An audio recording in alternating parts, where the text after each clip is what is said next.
한동안 비가 오더니 또 찌는 듯한 찜통더위가 계속되고 있습니다. 네. 후텁지근한 날씨가 계속 이어지면 또 걱정되는 질환이 있습니다.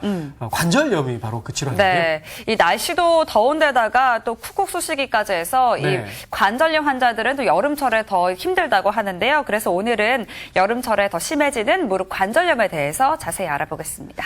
네, 정형외과 전문의 변재용 박사 나와 계십니다. 안녕하세요. 안녕하세요. 네. 안녕하세요. 보통 그 환절기나 겨울철에 관절염이 심해진다 이렇게 많이 알고 있는 것 같은데요. 여름철에 관절염이 심해진다고요?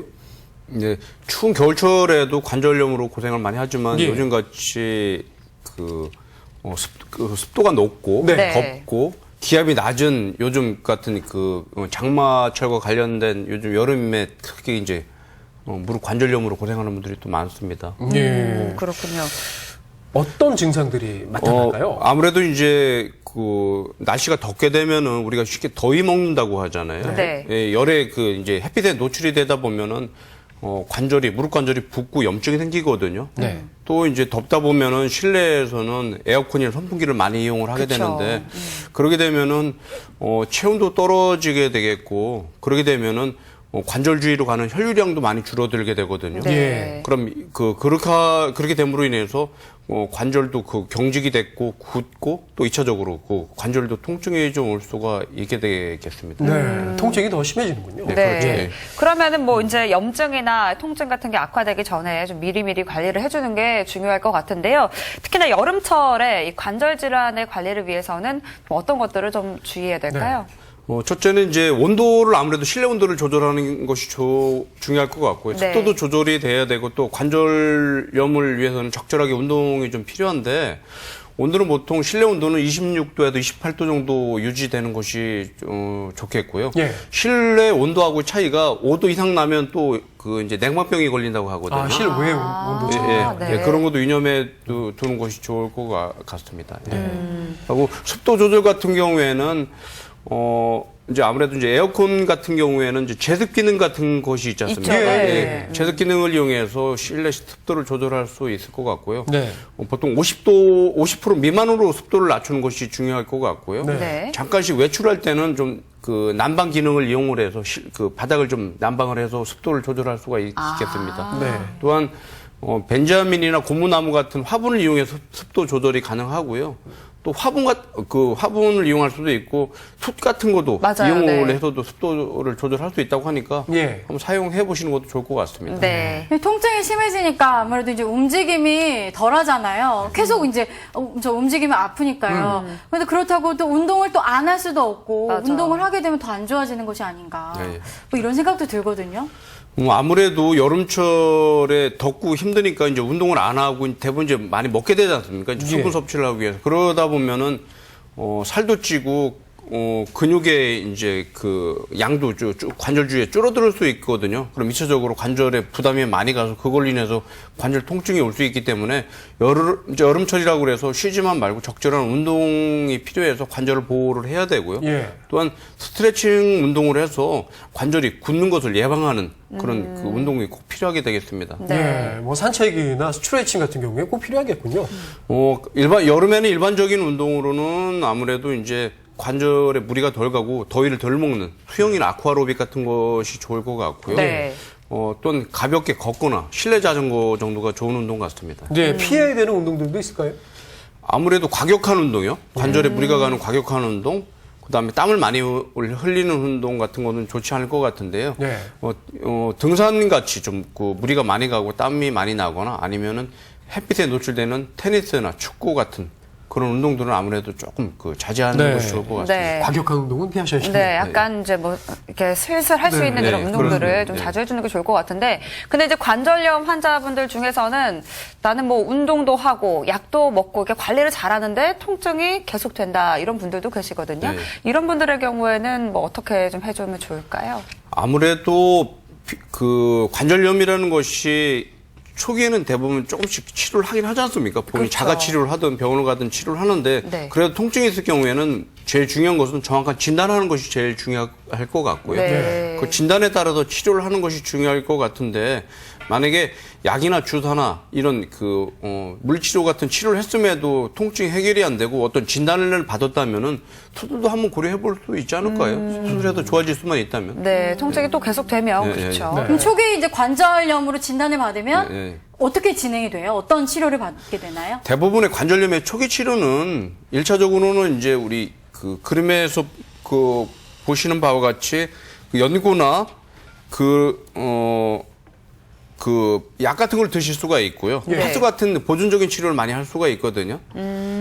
병원에 오신다면 물리치료나 주사치료도 좀 하실 수가 있고요. 네. 그 상황에 맞게 적절하게 치료를 하시면 될 것 같습니다.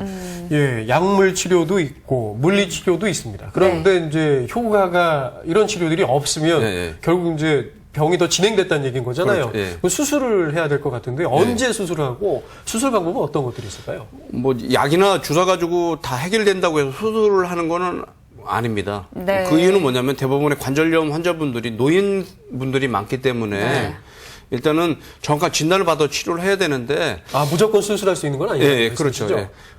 만약에 이런 약물 치료나 이런 비수술적인 치료를 했음에도 효과가 없을 때는 예. 수술을 고려해 볼 수 있는데 통증이 계속 진행이 되는 상황에서 수술을 통해서 그 병이 치료가 될 수가 있다면은 예. 그거 한번 고려해 볼 수 있는데 네. 대표적인 수술이 관절경 수술이 되겠습니다. 관절경 수술. 예, 그러면 이제 뭐 그렇습니다. 관절염 수술 중에 대표적인 게 관절경 예, 수술이라는 그렇습니다. 말씀인데 예, 예. 그 수술 방법을 어떻게 되는지 좀 설명해 주시죠. 잠깐 그림을 보면서 설명을 하도록 하겠습니다. 네.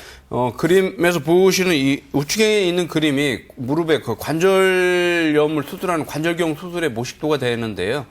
대부분 이런 관절경 수술이라는 것은 절개 없이 관절 안에 이거 몇 개 구멍을 뚫어서 큰 물이 가지 않으면서 손상된 연골을 다듬어내고 관절염의 염증을 제거하고 연골을 재생할 수 있는 그런 수술이 되는데 잠깐 수술한 예를 잠깐 보시겠습니다. 네, 네. 지금 보면 무릎 연골에 이렇게 파열이 되어 있거든요. 좌측에.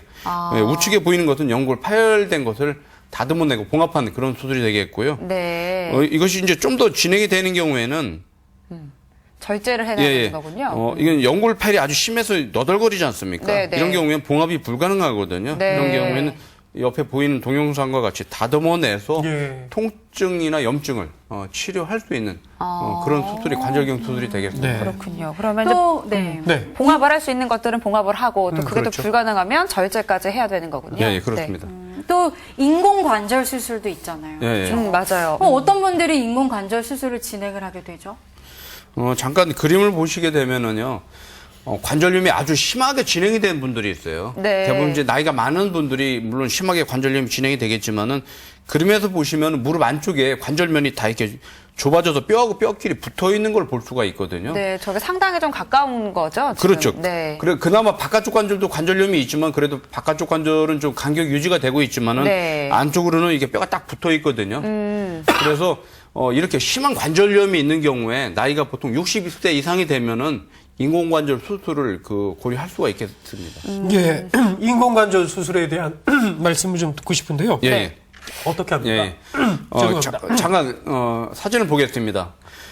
앞서 관절염 있는 엑스레이 사진을 보셨다면은 지금 보시는 그 사진은 인공관절 수술하고 난 엑스레이 사진이 되게 되는데 네, 인공관절 삽입이 된 거죠. 삽입하고 난 찍은 사진이 네, 되겠습니다. 네. 이렇게 손상된 관절을 제거하고 인공으로 된 관절을 넣어주는 그런 수술이 되는데 이런 인공관절 수술을 통해서 수술하기 전에는 이렇게 대부분 다리가 휘어져 있거든요. 네, 네, 네. 수술하고 나면 이렇게 다리가 곧아지게 되겠고요.